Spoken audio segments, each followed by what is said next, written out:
Hey everybody, welcome back to another whiskey tasting from Scotchman. Thanks again for all your support. Thanks for looking at these tasting videos. Questions, comments, put them down below. If you need to reach out to me, you know to find me. So today what I want to do is a blended Scotch whiskey. And here we go. So this is a blended malt whiskey. Monkey Shoulder. Has a funny name, right? See the monkeys? Yes. So it's a blended malt Scotch whiskey. That's a very, very loaded name. So blended means that you have different Scotch being produced by different distilleries in Scotland, right? So blended means different distilleries. Blended malt means that the different distilleries, the blend that is being used, the different ones, is from malted barley. Blended malt Scotch means that it's different distilleries using blended malt, but each of them would have matured at least, been produced and matured at least 3 years in Scotland to be called Scotch. And well, whiskey, of course, because it's being produced from malted barley, which is a grain, and anything that's fermented grain is called whiskey. So that's how you get a blended malt Scotch whiskey. Yeah, and that's Monkey Shoulder. So there are a couple of them. Johnny Walker Green Label is another very famous one. Most people have normal blended whiskey, and that would mean that it's some malted barley, but you may also have grain in there, like corn or rye or something else today, and they make a blend out of it. So that's why you find the blended malts smoother normally, because they don't really have grain whiskey in them. So Monkey Shoulder, it takes, I believe it's 3 or 4 different distilleries in the Highlands that help make but come together to make Monkey Shoulder. So the company puts them together, and this is really marketed as a mixing blended malt Scotch whiskey. So highballs, or I guess whiskey sours to a less extent, but mostly highballs or ginger ale, they promote this as a very smooth mixing whiskey, mixing Scotch.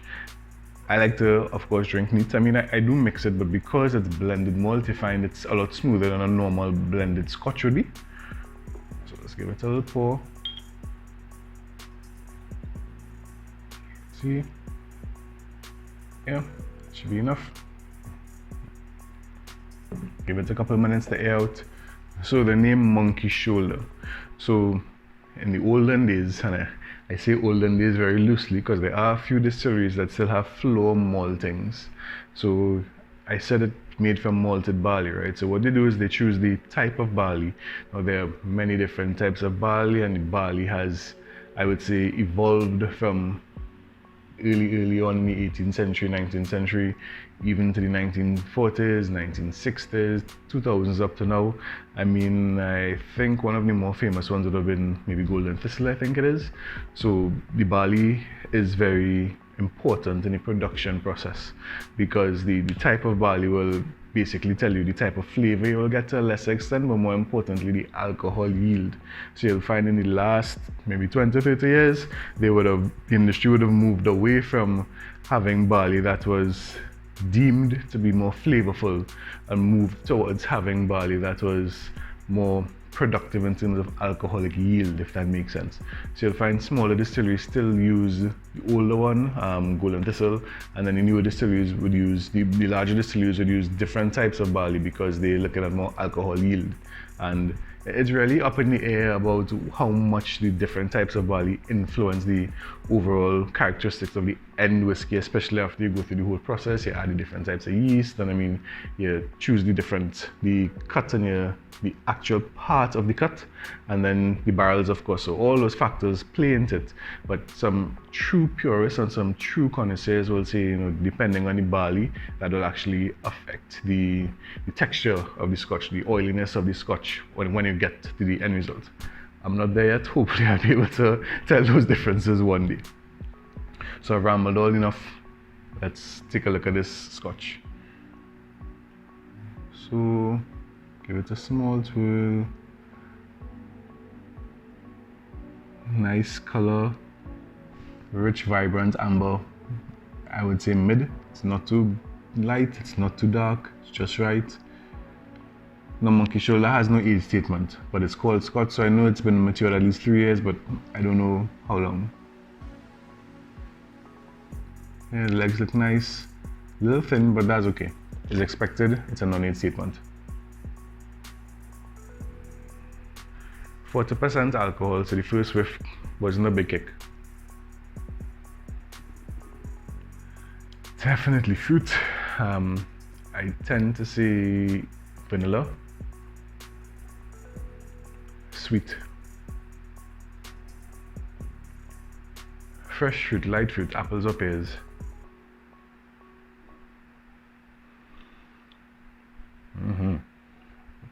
Don't forget, purse your mouth a little so you'll be able to actually taste while you smell. Not bad at all. Slanger.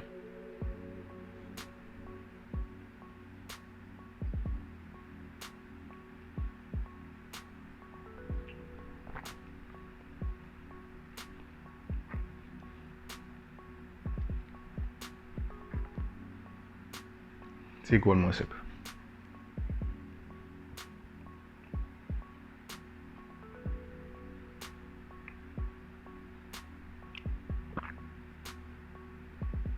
So remember, try to roll it around in your mouth.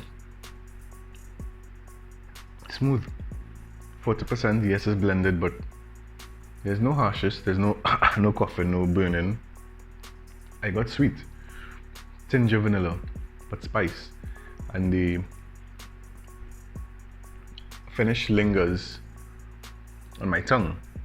So sides of my tongue are still being stimulated by spiciness. The finish in my throat is gone, but I still feel it a bit on my tongue, if that makes sense. Definitely vanilla. Not so much fruity tones, fruity taste on the palate. Got it in the nose, but not in the palate when I was tasting it. But definitely spice. Spice kicks out a lot, and that would come from the maturation in the casks. But smooth. Yeah. Add some water. So, you know, some people use droppers, some people use caps. I try to eyeball about half a cup. So very little bit of water.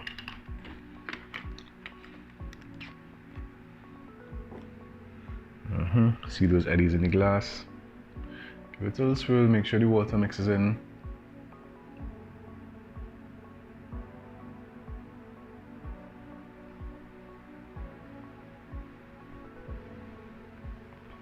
Lighter, more fruit, less alcohol.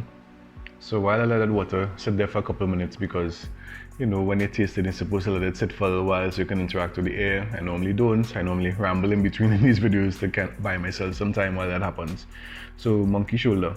Yeah, so most distilleries don't have floor maltings anymore. So what you would do is you would take the barley, you would steep it first, which is dunk it in water, I think 3 times or so, and you try to get it to a certain maturation point with water. You want to get saturated, right? You want to get almost fully saturated. Then you leave it to dry, and while it's drying in those floor maltings, in the olden days, I mean, like I said, some distilleries still have the floor maltings now, most don't.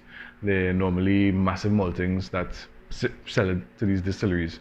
So in the floor maltings, what would happen is you didn't want it to fully germinate, right? So germination means the seeds are very wet, and inside it's the seed is thinking, the barley is thinking, okay, it's time for me to grow into a barley plant, which is not what you want. You just want a little green shoot to come out, so it becomes like a green malt.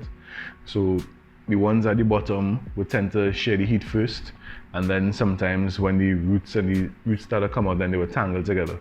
So if it's a floor malting, you would actually have to go with a little wooden shovel and dig in, flip it over, dig in, flip it over. And they had to do that pretty often to make sure that it would evenly germinate, and to make sure that they would not grow basically, and everybody would germinate at the same pace. So I guess they had some sort of system in terms of how often they do it. I think it was maybe 2-3 times a day. Can't remember exactly how long, but because of the action of doing this over a few times a day, the people that used to manage those floor maltings, they would get an injury, which would mean like one hand would hang lower than the other. Like I guess it would look something like this, but however it was, they would have an injury where one hand would always be lower than the other, and that's why they named monkey shoulder. Believe it or not, that's why they named the Scotch after those guys who would have had those injuries that they used to make fun of them, calling them monkeys. So monkey shoulder, that's where you get the name from it. And there are monkeys on the bottle. See? Yeah. Let's get into it now.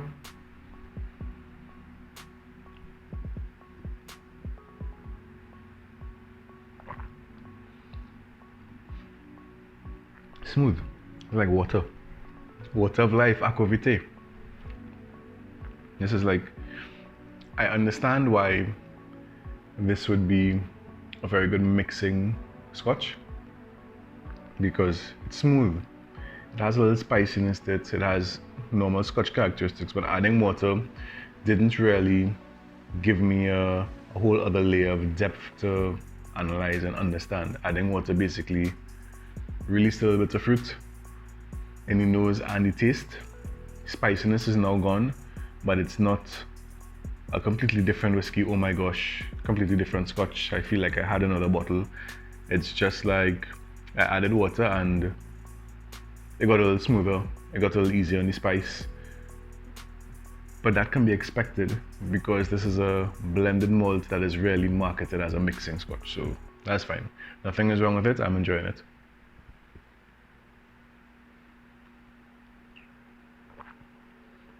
Smooth. This is what I would consider easy sipping. If you have a bottle, feel for a drink after a hard day, grab a bottle of monkey shoulder, have a sip.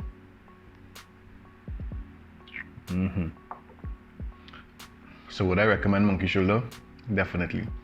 If you're just getting into the scotch game, or you just want something that's easy sipping, light, not a long finish, something that you can enjoy and mix with other drinks, make whiskey cocktails, scotch cocktails, definitely look at monkey shoulder. So again, everybody, thank you for looking at my videos. Thank you for looking at my whiskey and my scotch and all of my reviews. Follow me on Instagram, Scotchmantt. Follow me on Facebook, Scotchmantt. You're looking at this video, so hit that like, hit that subscribe, share with everybody. Let's grow this community. If you have any questions, concerns, you want to reach out to me, shout it in the comments below. Let's grow the whiskey industry in Trinidad together. Let's get the interest out there. So guys, Slanjaba, thanks again. See you in the next review.